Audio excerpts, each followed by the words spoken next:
राधे कृष्ण आप सभी को। पुरुषोत्तम मास महात्म्य अध्याय 2।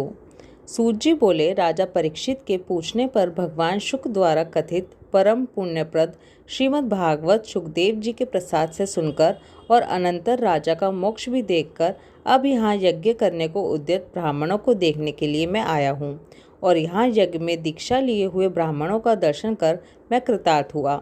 ऋषि बोले, हे साधु, अन्य विषयों की बातों को त्याग कर भगवान कृष्ण द्वैपायन के प्रसाद से उनके मुख से जो आपने सुना है वही अपूर्व विषय आप हम लोगों से कहिए।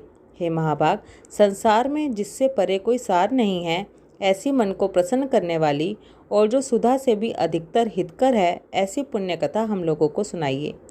सूत जी बोले, विलोम से उत्पन्न होने पर भी मैं धन्य हूँ, जो श्रेष्ठ पुरुष भी आप लोग मुझसे पूछ रहे हैं। भगवान व्यास के मुख से जो मैंने सुना है वह यथा ज्ञान में कहता हूँ। एक समय नारद मुनि नर नारायण के आश्रम में गए, जो आश्रम बहुत से तपस्वियों, सिद्धों तथा देवताओं से भी युक्त है और बैर, बहेड़ा, आंवला, बेल, आम, अमड़ा, कैथ, जामुन, कदम्ब आदि और भी अनेक वृक्षों से सुशोभित है।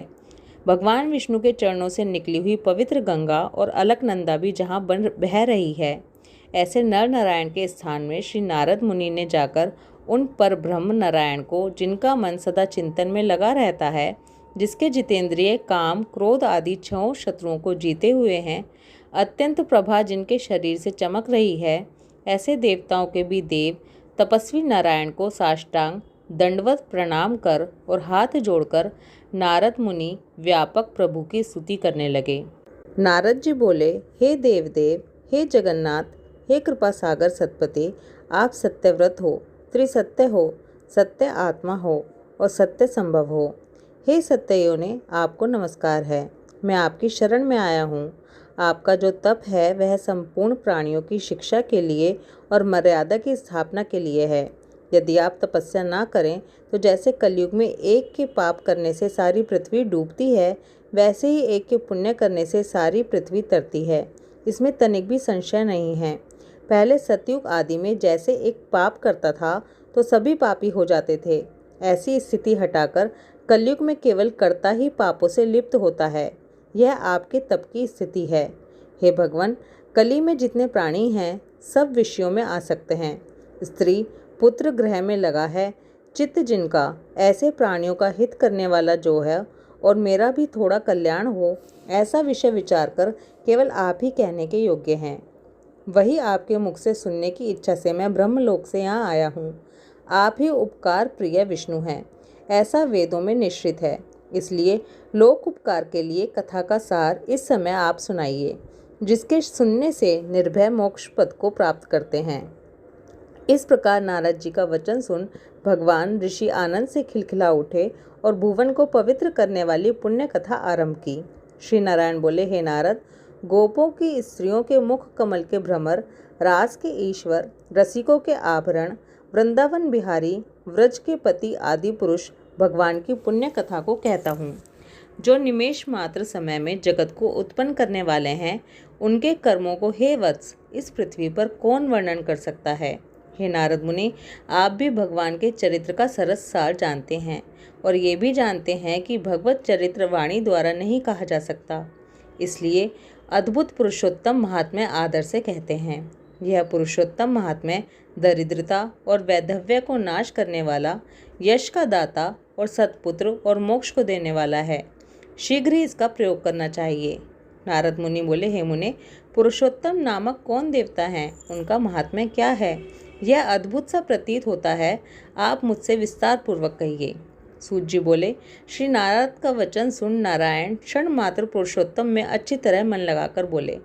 उन्होंने कहा, पुरुषोत्तम यह एक मास का नाम है। जो भी ये पढ़ा है उसका कारण भी सुनो। पुरुषोत्तम मास के स्वामी दया सागर पुरुषोत्तम ही हैं, इसलिए ऋषिगण इसको पुरुषोत्तम कहते हैं। पुरुषोत्तम मास के व्रत करने से भगवान पुरुषोत्तम प्रसन्न होते हैं। नारद जी बोले, चैत्र आदि मास जो हैं वे अपने अपने स्वामी देवताओं से युक्त हैं, ऐसा मैंने सुना है, लेकिन उनके बीच में पुरुषोत्तम नाम का मास मैंने नहीं सुना है। ये पुरुषोत्तम मास कौन है और पुरुषोत्तम मास के स्वामी कृपा के निधि पुरुषोत्तम कैसे हुए? यह सब बताइए। इस मास का स्वरूप विधान के सहित हे प्रभु कहिए। हे सतपते, इस मास में क्या करना है, कैसे स्नान करना है, क्या दान करना है? इस मास का जप, पूजा, उपवास आदि क्या साधन है?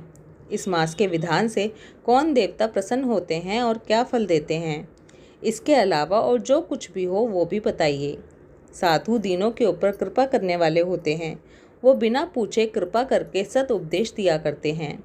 इस पृथ्वी पर जो मनुष्य दूसरों के भाग्य के अनुवर्ती, दरिद्रता से पीड़ित, नित्य रोगी रहने वाले, पुत्र चाहने वाले, जड़, गूंगे, ऊपर से अपने को बड़े धार्मिक दर्शाने वाले, विद्या विहीन, मलिन वस्त्रों को धारण करने वाले, नास्तिक, परस्त्रीगामी, नीच, जर्जर, दास वृत्ति करने वाले, आशा जिनकी नष्ट हो गई है, संकल्प जिनके भग्न हो गए हैं, तत्व जिनके क्षीण हो गए हैं, कुरूपी, रोगी, कुष्ठी, टेढ़े मेढ़े अंग वाले, अंधे, इष्ट वियोग, मित्र वियोग, स्त्री वियोग, आपत पुरुष वियोग, माता पिता विहीन, शोक दुख आदि से सूख गए हैं, अपनी इष्ट वस्तु से रहित उत्पन्न हुआ करते हैं।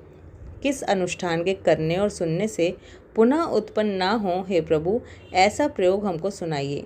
वैधव्य, वंध्या दोष, अंगहीनता, दुष्ट व्याधियाँ, रक्त पित्त आदि, मिर्गी, राज्य समाधि जो दोष हैं, इन दोषों से दुखित मनुष्य को देखकर हे जगन्नाथ मैं दुखी हूँ। मेरे ऊपर दया करके हे ब्राह्मण, मेरे मन को प्रसन्न करने वाले विषय को विस्तार से कहिए। हे प्रभु, आप सर्वज्ञ हैं, समस्त तत्वों के जानने वाले हैं। सूत जी बोले, इस प्रकार नारद जी के परोपकारी मधुर वचनों को सुनकर देव नारायण चंद्रमा की तरह शांत महामुनि नारद से मेघ के समान वचन बोले। पुरुषोत्तम मास महात्म्य अध्याय 2 समाप्त। ओम नमो भगवते वासुदेवाय। राधे कृष्णा।